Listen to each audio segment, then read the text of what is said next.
बिस्मिल्लाहिर्रहमानिर्रहीम। अस्सलाम वालेकुम डियर स्टूडेंट्स, होपफुली आप सब लोग ठीक होंगे। आज हम अपनी न्यू एक्सरसाइज करने जा रहे हैं, दैट इज़ 5C, और ये आपके पेज नंबर 181 पर अवेलेबल है। जी स्टूडेंट्स, यहाँ पर जो इस एक्सरसाइज के लिए हमें न्यू टॉपिक आज हम इसे समझेंगे, that is standard form of a number. Standard form को हम जो दूसरा नाम देते हैं, that is scientific notation.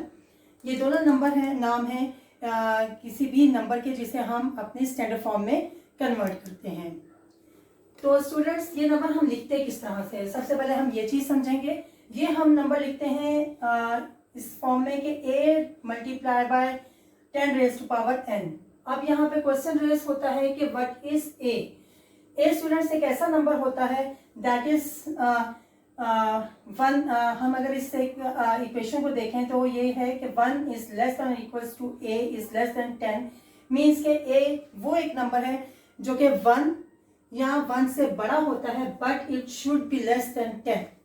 So a एक ऐसा नंबर होगा स्टूडेंट्स जो कि हमारा 1 से लेकर 9 तक कोई भी नंबर हो सकता है, बट 10 से ये हमेशा लेस होगा। और यहाँ पे 10 की पावर जो n है, व्हाट इज n, तो n is an integer. n हमारा इंटीजर होता है।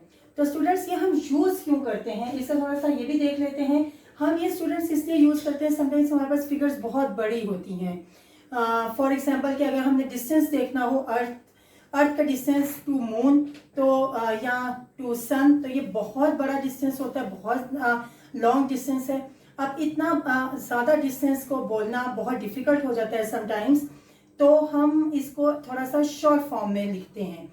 तो वो शॉर्ट फॉर्म में जो नंबर लिखते हैं हम उसे हम कहते हैं स्टैंडर्ड फॉर्म या साइंटिफिक नोटेशन। ये आगे जाकर आप अपनी केमिस्ट्री में भी देखेंगे, ये आप अपनी नेक्स्ट क्लासेस के मैथ्स में भी आप पढ़ेंगे। तो इट्स बेटर कि आप इसको बहुत अच्छे तरीके से इसी लेवल पर अंडरस्टैंड कर लें। सो स्टूडेंट्स, ये नंबर अब हम समझते हैं कि यहाँ पर हम अपनी एक्सरसाइज स्टार्ट करते हैं ताकि हम इजीली इस कॉन्सेप्ट को मज़ीद समझें और हमें अपनी एक्सरसाइज करने में ये हेल्पफुल हो जाए। तो स्टार्ट करते हैं क्वेश्चन नंबर 1। पेज नंबर 181 पर क्वेश्चन नंबर 1 देखते हैं। Express each of the following numbers in standard form. यहाँ पे स्टूडेंट्स हमें 4 पार्ट्स गिवन हैं, A, B, C and D। यहाँ पर हमें अपने हर नंबर को कन्वर्ट करना है अपने स्टैंडर्ड फॉर्म में। तो सबसे पहला नंबर जो हमें गिवन है दैट इज 85,300। तो सबसे पहले हम इसे लिख लेते हैं 85,300। अब हम इसे स्टैंडर्ड फॉर्म में हम बहुत इजी वे में स्टूडेंट्स इस चीज़ को अंडरस्टैंड करेंगे कि किस तरह से हम कोई किसी भी नॉर्मल नंबर को अपने स्टैंडर्ड फॉर्म में किस तरह से कन्वर्ट करते हैं। तो स्टूडेंट्स याद रखिएगा कि सबसे पहले जो नॉन जीरो डिजिट है जो कि 1 से 9 तक होगा, क्योंकि 10 से हमने अभी अपनी लास्ट इक्वेशन में देखा था कि it should be less than 10, और ये हमारा कोई एक ऐसा नंबर होगा जो कि हमारा 1 या 1 से ग्रेटर होगा और 9 तक हमारा कोई एक ऐसा नंबर होगा। तो यहाँ पे हमारे पास है और हम इसे काउंट करेंगे स्टूडेंट्स अपने लेफ्ट साइड से। लेफ्ट साइड से अगर हम देखें तो नॉन जीरो डिजिट जो हमारा फर्स्ट नॉन जीरो डिजिट है दैट इज 8। तो हम अपना 8 लिखेंगे और यहाँ पर डेसिमल लगा देंगे। और इसके बाद स्टूडेंट्स हम अपने जितने भी नॉन जीरो डिजिट्स हैं वो लिखेंगे, that is are A multiply by 10 raise to power. अब यहाँ पे 10 की क्या पावर होगी स्टूडेंट्स, हमारा जो नॉन जीरो डिजिट है, जो हमारे लेफ्ट साइड पे फर्स्ट नॉन जीरो डिजिट है, उसके अलावा बाकी सब नंबर्स को हम काउंट करेंगे और जितने भी नंबर ऑफ डिजिट्स होंगे हमारे यहाँ पर राइट साइड पर, उन सबको हम काउंट करके वही हमारी पावर होगी 10 की। काउंट कर लेते हैं 1, 2, 3 एंड 4। तो स्टूडेंट्स ये हमारा आंसर है 8.53 multiply by 10 raise to power 4। मैं रिपीट कर देती हूँ आपके लिए स्टूडेंट्स कि जब भी हमारे पास कोई भी नंबर होगा तो हम लेफ्ट साइड से काउंट करेंगे ऑलवेज, और हम जब काउंट करेंगे तो फर्स्ट नॉन जीरो डिजिट जो होगा जो 1 से 9 के दरमियान में होगा, कोई भी 1 और 9 भी इंक्लूडेड है इसमें, तो इसमें हम फर्स्ट नॉन जीरो डिजिट लेंगे, उसके बाद हम डेसिमल लगाएंगे और जितने भी नॉन जीरो डिजिट्स हैं वो लिख देंगे। अब यहाँ पे क्वेश्चन रेस होता है कि 00 क्यों नहीं लिखा। हम लिख भी सकते हैं, लेकिन आपको भी मालूम है कि डेसिमल के बाद अगर हम अपने राइट साइड पर कोई के जितने भी जीरो लगा लें उसका कोई भी कोई उसकी वर्थ नहीं होती। सो दैट्स वाई मैंने यहाँ पे 0, ये 2 0 नहीं लगाए। और उसके बाद स्टूडेंट्स जब हम लिखेंगे first non zero digit from the left side, after that मैंने यहाँ पे डेसिमल आपने लगाना है और उसके बाद जितने भी नॉन जीरो डिजिट्स हैं वो आपने लिख देने हैं। और यहाँ पे नॉन जीरो डिजिट इस पार्ट में सिर्फ और सिर्फ 5 और 3 है, तो हमारा ये जो ए पार्ट होगा जो हमने अभी पढ़ा था a multiply by 10 raise to power n, तो a हमारा है 8.53 multiply by 10 raise to power n है। तो उसके बाद डेसिमल के बाद फर्स्ट नॉन जीरो डिजिट के बाद जितने भी हमारे डिजिट्स होंगे, नंबर ऑफ डिजिट्स होंगे इंक्लूडिंग 0, वो हमारे n की पावर होगी। हम उन डिजिट्स को काउंट कर लेंगे और हम उसको n की पावर दे देंगे। जैसे कि यहाँ पे 8 तो हमने यहाँ पे लिख लिया, उसके बाद हमारे पास हम काउंट करेंगे डिजिट्स 1 2 3 एंड 4, तो 10 की पावर जो है यहाँ पर हमारे पास 4 होगी। तो स्टूडेंट्स हम यहाँ पर इस चीज को थोड़ा सा फर्स्ट पार्ट में वेरीफाई भी कर लेते हैं कि ये वही आंसर आएगा। जब हम इसे ओपन करेंगे तो हमारे पास 85,300 ही आएगा। आपके लिए मैं यहाँ पर वेरिफिकेशन भी कर देती हूँ। इसकी जो स्टैंडर्ड फॉर्म है अभी हमने मालूम की।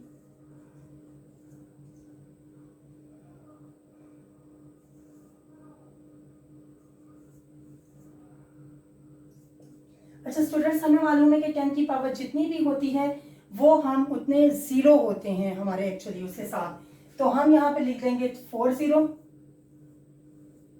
क्योंकि हमारी पावर 4 है। जब हम इसे मल्टीप्लाई करेंगे तो हमारे पास जो आंसर आएगा स्टूडेंट्स, या आप कैलकुलेटर से भी फाइंड आउट कर सकते हैं, आप इजीली आपको आंसर मिलेगा और ये होगा हमारा 85,300। ये आप कैलकुलेटर से भी आंसर लेकर आ सकते हैं और ये हमारी वेरिफिकेशन भी हो चुकी है कि हमने जो आंसर फाइंड आउट किया है that is correct. So students इसका बी पार्ट देखते हैं। जी स्टूडेंट, क्वेश्चन नंबर 1 का बी पार्ट हम देख रहे हैं। यहाँ पे हमारे पास फिगर है 52700 एंड 000। तो हमने अभी अपने पार्ट ए में देखिए कि जब भी हमने किसी भी नंबर को स्टैंडर्ड फॉर्म में हमने कन्वर्ट करना होता है तो हम हमेशा अपने लेफ्ट साइड से फर्स्ट नॉन जीरो डिजिट को देखते हैं, वो लिख लेते हैं। उसके बाद हम अपना डेसिमल लगाते हैं और उसके बाद जितने भी हमारे पास नॉन जीरो डिजिट्स होते हैं जस्ट वही लिखते हैं, क्योंकि जीरो को लिखने का राइट साइड पर डेसिमल के कोई फायदा नहीं होता, वो वर्थलेस होते हैं, दैट्स वाई हम वो नहीं लिखेंगे। और इसके बाद हम पावर देंगे, 10 की पावर देंगे। वो सारे नंबर जो फर्स्ट नॉन जीरो डिजिट के अलावा जितने भी नंबर हैं हमारे पास वो सब हमारी पावर हो जाएंगे। उन्हें हम नंबर ऑफ डिजिट्स देख लेते हैं कितने हैं, 1 2 3 4 5 6 7। तो हमारे पास स्टैंडर्ड फॉर्म जो हमने फाइंड आउट की है बी पार्ट की, that is 5.27 multiply by 10 raise to power 7। Hopefully आपको इस पार्ट की भी बहुत अच्छे से समझ आ गई होगी। अब हम सी पार्ट देखते हैं अपना, जो कि हमारे पास डेसिमल फॉर्म में है। और यहाँ पर हम एक सेकंड कंडीशन देखेंगे अपने स्टैंडर्ड फॉर्म को फाइंड आउट करने की। 2 कंडीशंस स्टूडेंट्स यहाँ पर हैं कि जब हमारा नंबर विदाउट डेसिमल होगा या हमारा कोई लेफ्ट साइड पर ऑलरेडी नंबर होगा तो हमारा तब स्टैंडर्ड फॉर्म क्या होगी, और अगर हमारा डेसिमल जो है ऑलरेडी डेसिमल नंबर होगा तो वहां पे हम स्टैंडर्ड फॉर्म किस तरह से फाइंड आउट करेंगे, वो हम अपने सी और डी पार्ट में देखेंगे। जी स्टूडेंट्स, यहाँ पे जो हमारे पास सी पार्ट है वहां पे हमने यहाँ पे हमारा है 0.00023। तो यहाँ पे जो मैंने अभी आपको बात की कि यहाँ पे हमारे पास सेकंड कंडीशन ही एक सेकंड सिचुएशन समझ लें कि हमारे पास है कि पहले तो हमारे पास जस्ट होल नंबर्स थे तो वो बहुत इजी था कि first non zero digit left side से देखेंगे, उसके बाद हम डेसिमल पुट करेंगे और नॉन जीरो डिजिट्स लिख देंगे और फर्स्ट नॉन जीरो डिजिट के बाद जितने भी आपके नंबर ऑफ डिजिट्स होंगे वो हमारी 10 की पावर हो जाएगी। और एक चीज बहुत इंपॉर्टेंट चीज जो कि हमारी 10 की पावर वहां पे पॉजिटिव होती है। बट अगर कोई इस तरह का पार्ट हो जो डेसिमल में है और नॉन जीरो डिजिट जो है हमारा 0 के बाद आ रहा है, तो वहां पे हम इसको इस स्टैंडर्ड फॉर्म में किस तरह से लिखेंगे। तो ये यहाँ पे फर्स्ट बात तो वही होगी कि नॉन जीरो डिजिट अपने लेफ्ट साइड से देखेंगे। फर्स्ट नॉन जीरो डिजिट क्या है, दैट इज 2 है। देखिए ये भी 0 है, ये तीनों भी 0 है और हमारा जो फर्स्ट नॉन जीरो डिजिट है left side say that is 2, तो हम 2 ही लिखेंगे। इसके बाद हम लिखेंगे अपने नॉन जीरो डिजिट्स। इतना हमारा सेम है, लेकिन जब हम 10 की पावर देंगे स्टूडेंट्स, तो हम यहाँ पे 10 की पावर माइनस में देंगे। हमारा यहाँ पे यही होगा कि हम नंबर ऑफ डिजिट्स काउंट कर लेंगे आफ्टर डेसिमल। कितने नंबर ऑफ डिजिट्स हैं? 3, 1, 2, 3, 4 एंड 5। लेकिन यहाँ पे है तो 5, बट नॉन जीरो डिजिट को हमने ऑलरेडी यहाँ पे इस साइड पे लिख लिया है, तो इसलिए नॉन जीरो डिजिट को हम काउंट नहीं करेंगे। जो लेफ्ट साइड से हम ऑलरेडी काउंट कर चुके हैं वो यहाँ पे ऑलरेडी हम लिख चुके हैं। सो यहाँ पे जो बाकी जो डिजिट्स हैं हमारे डेसिमल के बाद, हम उनको लिखेंगे 1, 2, 3 एंड 4। और यहाँ पे माइनस का साइन जरूर लगाएंगे, क्योंकि हमारा जो डेसिमल है उसके बाद 0 है, और यहाँ पे 0 के बाद हम यहाँ पर जब हमारे पहले 0 होते हैं और उसके बाद हमारे नॉन जीरो डिजिट्स होते हैं, तो यहाँ पे हम माइनस साइन लगाते हैं। इसकी भी हम यहाँ पे चले, हम अपने अंडरस्टैंडिंग के लिए वेरिफिकेशन कर लेते हैं कि किस तरह से। तो स्टूडेंट्स ये देखिए 2.3 को जब आप 10 रेज़ टू पावर 4 करेंगे, तो डेफिनेटली कि जब ये यहाँ पे तो ये न्यूमरेटर में लिखा हुआ है, लेकिन यहाँ पे माइनस साइन जब हमें मालूम है कि माइनस की अगर पावर हो तो हम इसे डिनोमिनेटर में लिखें तो वो पॉजिटिव हो जाती है।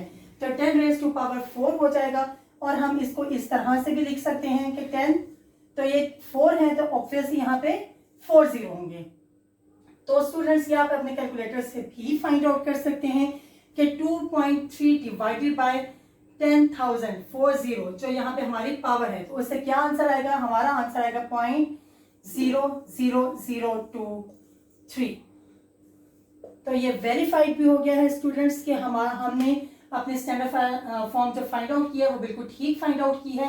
तो मैं आपके लिए रिपीट कर देती हूँ कि जब भी हमारे पास डेसिमल में नंबर होगा और डेसिमल में हमारे पास 0 पहले होंगे, नॉन जीरो डिजिट बाद में होगा, तो हम उसको स्टैंडर्ड फॉर्म में किस तरह से कन्वर्ट करेंगे? लेफ्ट साइड से ही हम जाएंगे और फर्स्ट नॉन जीरो डिजिट लिखेंगे, उसके बाद डेसिमल लगाएंगे और उसके बाद नॉन जीरो डिजिट्स लिखेंगे और मल्टीप्लाई करेंगे और 10 लिखेंगे और उसकी पावर जो देंगे वो हम डेसिमल के बाद जितने भी डिजिट्स हैं एक्सेप्ट ऑफ जो नॉन जीरो डिजिट हम ऑलरेडी लिख चुके हैं डेसिमल से पहले, उसके अलावा बाकी सब काउंट करके वही हमारी पावर होगी, बट वो नेगेटिव में होगी क्योंकि ऑलरेडी यहाँ पे डेसिमल के बाद 0 आ गए हैं। तो स्टूडेंट्स होपफुली आपको इस पार्ट की भी समझ आ गई होगी। हम अपना डी पार्ट करते हैं। जी स्टूडेंट्स, इस क्वेश्चन नंबर 1 के जो लास्ट पार्ट है, डी पार्ट है, उसकी भी स्टैंडर्ड फॉर्म फाइंड आउट कर लेते हैं। बिल्कुल ये सी पार्ट की तरह होगी कि हम यहाँ से अपने लेफ्ट साइड से चेक करेंगे हमारा फर्स्ट नॉन। जी स्टूडेंट्स, क्वेश्चन नंबर 1 का लास्ट पार्ट डी पार्ट है, उसे करेंगे अब हम 0.000000094। ये बिल्कुल सी पार्ट की तरह हमारा होगा कि हम सबसे पहले यहाँ पे लेफ्ट साइड से अपने नॉन जीरो डिजिट देखेंगे, दैट इज 9। ये है हमारा first non zero digit from left side. इसके बाद हम अपना डेसिमल पुट करेंगे और अब हम देखेंगे कि डेसिमल के बाद कितने नंबर ऑफ डिजिट्स हैं, but we will not count this number क्योंकि ऑलरेडी हम ये नंबर यहाँ पर लिख चुके हैं, इसलिए हम दोबारा इसे काउंट नहीं करेंगे। Let's count it 1 2 3 4 5 6 7 and 8। अच्छा स्टूडेंट्स, यहाँ पे हम 4 भी लिखेंगे जो हम अपने फर्स्ट नॉन जीरो डिजिट के बाद डेसिमल के बाद सारे वो नंबर लिखते हैं जो नॉन जीरो डिजिट्स होते हैं। और यहाँ पे हम 10 की पावर 8 देंगे और ऑब्वियसली के ये हमारी नेगेटिव में पावर होगी क्योंकि हमारा जो यहाँ पे डेसिमल आ रहा है वो लेफ्ट साइड से आ रहा है, तो हमारे यहाँ पे जो पावर होगी ये हमारी नेगेटिव होगी। तो ये हमारी स्टैंडर्ड फॉर्म या साइंटिफिक नोटेशन है इस नंबर की 9.4 multiply by 10 raise to power -8। तो स्टूडेंट्स आपने देखा कि कितना इजी हो जाता है किसी भी नंबर को स्टैंडर्ड फॉर्म या साइंटिफिक नोटेशन में रीड आउट करना, तो इसलिए हम ये कॉन्सेप्ट हमारे लिए बहुत इंपॉर्टेंट है। तो चलिए क्वेश्चन नंबर 2 करते हैं।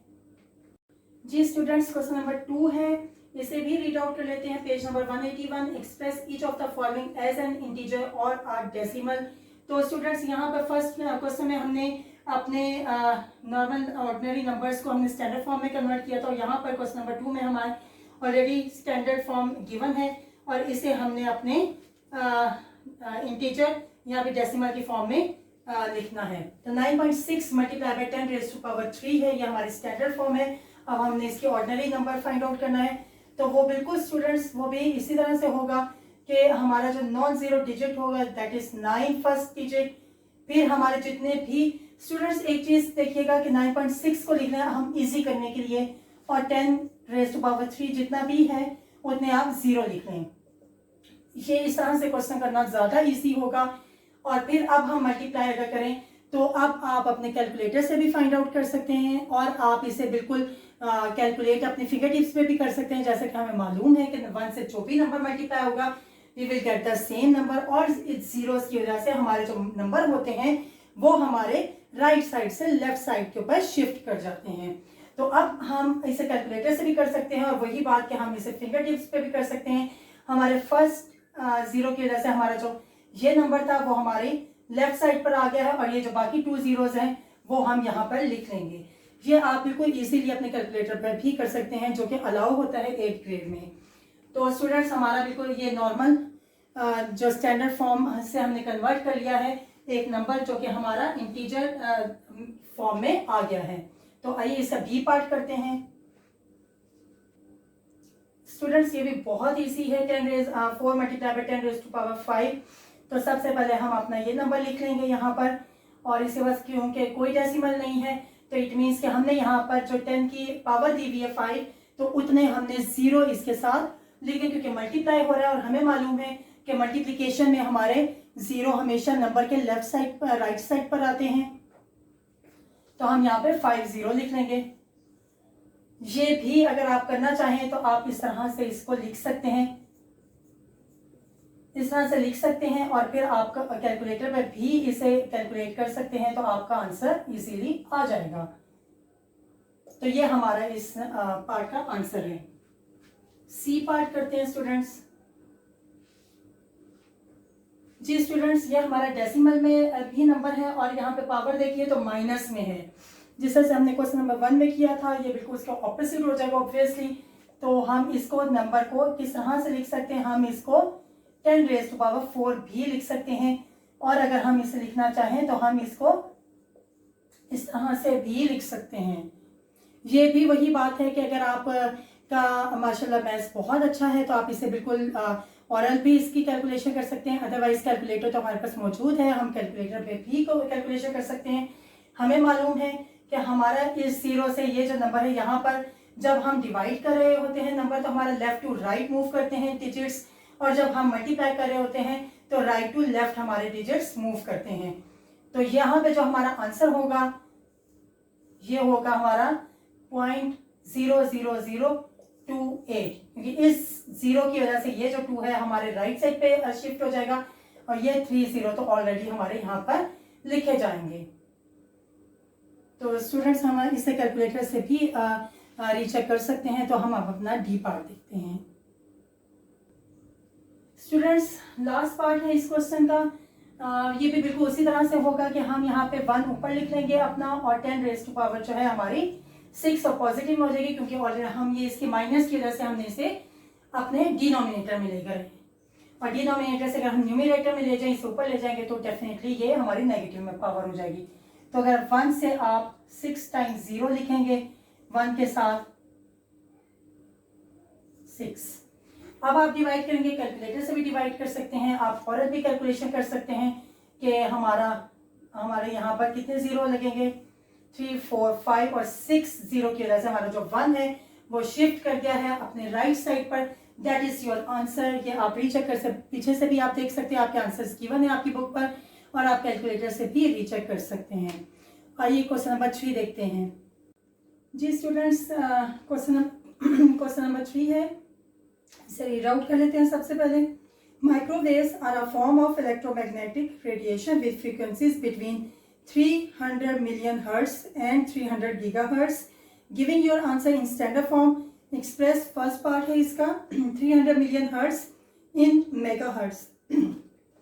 तो स्टूडेंट्स यहाँ पे एक और बड़ी इंपॉर्टेंट इंफॉर्मेशन गिवन है लास्ट लाइन में कि 1 मेगाहर्ट्ज जो है इज इक्वल है 10⁻⁶ हर्ट्ज, एंड 1 गीगाहर्ट्ज जो है वो 10⁹ हर्ट्ज के इक्वल है। तो इस इंफॉर्मेशन को हम यूज करेंगे और इस क्वेश्चन को सॉल्व करेंगे। फर्स्ट पार्ट में जो है हमारा 300 मिलियन हर्ट्ज। तो स्टूडेंट्स अगर हम इसे स्टैंडर्ड फॉर्म में लिखें कि जो इन्होंने हमें कहा है जो हमारी रिक्वायरमेंट है, तो वो हम लिखेंगे 3 multiply by 10 raise to power, left side से अगर हम देखें तो फर्स्ट नॉन जीरो डिजिट जो है दैट इज 3, और उसके बाद हम अपनी 10 की पावर दे देंगे। हम इन्हें नंबर ऑफ जीरोस काउंट कर लेंगे, 1 2 3 4 5 6 7 8। सो हमारे जो स्टैंडर्ड फॉर्म है इस नंबर की that is 3 multiply by 10 raise to power 8। अब स्टूडेंट्स ये हमारे हैं हर्ट्स और हमने इसे कन्वर्ट करना है मेगा हर्ट्स में। तो यहाँ पे जो इंफॉर्मेशन हमें गिवन है सबसे पहले 1 मेगा हर्ट्स जो है ये इक्वल है 10 रेज टू पावर 6 हर्ट्स के। स्टूडेंट्स ये बात आपको बहुत अच्छे से मालूम होगी कि हम जब भी किसी बिग यूनिट में, जो कि मेगा हर्ट्स जैसे कि बिग यूनिट है, अपने बिग यूनिट से जब स्मॉल यूनिट में जाते हैं तो ऑलवेज हम उसे मल्टीप्लाई करते हैं। बट जब हम अपने किसी स्मॉल यूनिट से, जैसे hertz is a smaller unit of mega hertz, जब जाते हैं कन्वर्ट करते हैं हम अपनी वैल्यू को, तो we have to divide.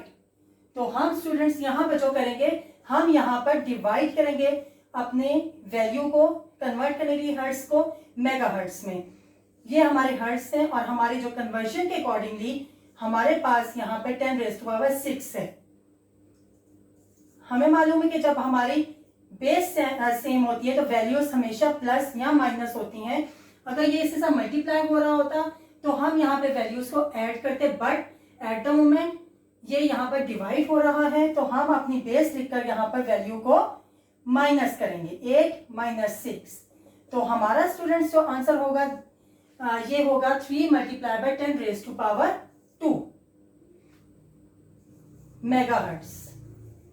So students हमने इस वैल्यू को अपने कन्वर्ट किया सबसे पहले अपने स्टैंडर्ड फॉर्म में, जो कि हमें मालूम है कि हमने लेफ्ट साइड से अपने फर्स्ट नॉन जीरो डिजिट देखना है और फिर उसके बाद जितने भी डिजिट्स हैं, क्योंकि नॉन जीरो डिजिट यहाँ पर और कोई भी नहीं है 3 के अलावा, तो हम डेसिमल नहीं लिखेंगे, अदरवाइज हम डेसिमल लिखकर नॉन जीरो डिजिट यहाँ पे लिखते, बट यहाँ पे जस्ट जीरोस हैं तो हम नंबर ऑफ जीरो हमने यहाँ पे काउंट करके हमने अपनी 10 की पावर दी है दैट इज 8। और अब हमने अपने हर्ट्स को मेगा हर्ट्स में कन्वर्ट करना है, smaller unit to bigger unit जाना है, ग्रेटर यूनिट जाना है। तो हम यहाँ पे अपने कन्वर्जन में जो हमें 10 रेज़ टू पावर 6 हर्ट्स दिया है, 1 मेगा हर्ट्स इक्वल है इसके, तो हम उसे डिवाइड कर देंगे। हम डिवाइड करते हैं स्मॉलर टू ग्रेटर यूनिट में जाने के लिए, हमने डिवाइड किया। और डिवीजन का रूल ये है कि अगर बेस सेम है जो कि हमारी 10 है तो उसकी पावर्स प्लस या माइनस होती है, यहाँ पे डिवीजन हो रही है तो यहाँ पे हमारी पावर्स सब्ट्रैक्ट होंगी। सब्ट्रैक्ट की है तो हमारे यहाँ पे आंसर आया है 2। तो हमारा answer, final answer first part का है 3 multiply by 10 raise to power 2 mega hertz. तो स्टूडेंट्स इसे सेकंड पार्ट देखते हैं। जी स्टूडेंट्स, होपफुली आपको फर्स्ट पार्ट की अच्छे से समझ आ गई होगी। हमारा सेकंड पार्ट है 300 गीगाहर्ट्ज और हमें इसे कन्वर्ट करना है मेगाहर्ट्ज में। यहाँ पर वही बात के मैंने अभी जैसे आपको बताया उसके ऑपोजिट हो जाएगा कि हमारा जो बिगर यूनिट है, ग्रेटर यूनिट है दैट इज गीगाहर्ट्ज, और इसे हमने कन्वर्ट करना अपने मेगाहर्ट्ज में। तो बिगर टू स्मॉलर जाना है तो यहाँ पर अब हम सबसे पहले तो स्टूडेंट्स हम इसकी स्टैंडर्ड फॉर्म फाइंड आउट करेंगे। लेफ्ट साइड से अगर हम फर्स्ट नॉन जीरो डिजिट देखें that is 3 multiply by 10 raise to power 2, क्योंकि 2 जीरो है हमारे यहाँ पर 3 के फर्स्ट नॉन जीरो डिजिट के बाद, तो हम यहाँ पे ये वैल्यू दे देंगे। स्टूडेंट्स ये जो यहाँ पे ये इन्फॉर्मेशन गिवन है ये आपकी बुक में गिवन नहीं है, ये जस्ट मैंने आपको आपकी हेल्प के लिए ये इंफॉर्मेशन यहाँ पर लिखी है कि यहाँ पे क्योंकि हमें गीगाहर्ट्ज से मेगाहर्ट्ज में कन्वर्जन करनी है तो 1 gigahertz 10 raise to power 3 megahertz के इक्वल होते हैं। तो यहाँ पे हमने जैसे लास्ट टाइम भी लास्ट पार्ट में भी बहुत बार बात की है कि जब हम बिगर यूनिट से स्मॉलर यूनिट में जाते हैं तो हम अपने वैल्यू को मल्टीप्लाई करते हैं ऑलवेज। तो 10 रेज़ टू पावर 3 हो जाएगी यहाँ पर, और जैसा कि हमने मल्टीप्लाई किया है तो यहाँ पे जब बेस सेम होती है तो हम अपनी पावर्स को ऐड कर लेते हैं मल्टीप्लिकेशन में। डिवीजन में हमने माइनस किया था और मल्टीप्लिकेशन में हम ऐड कर रहे हैं, तो हमारा जो फाइनल आंसर होगा it would be 3 multiply by 10 raise to power 5। ये हमारा फाइनल आंसर है स्टूडेंट्स। होपफुली आपको बहुत अच्छे से इन तीनों क्वेश्चंस की समझ आ गई होगी, स्टैंडर्ड फॉर्म की समझ आ गई होगी, जिसे हम साइंटिफिक नोटेशन भी कहते हैं। ये एक बहुत इंपॉर्टेंट कॉन्सेप्ट है स्टूडेंट्स, ये नेक्स्ट क्लासेस में भी आप इंशाल्लाह पढ़ेंगे, तो आपको होपफुली इस लेवल के ऊपर समझ आ गई होगी इंशाल्लाह ताला। नेक्स्ट लेक्चर में मिलेंगे, नेक्स्ट वीडियो में मिलेंगे। काइंडली लाइक करें, कमेंट करें, शेयर करें और अगर आपको किसी और कोई और एक्सरसाइज के भी क्वेश्चन सॉल्व करवाने हैं तो कमेंट बॉक्स में कमेंट करें। Thank you so much. अल्लाह हाफिज़, टेक केयर।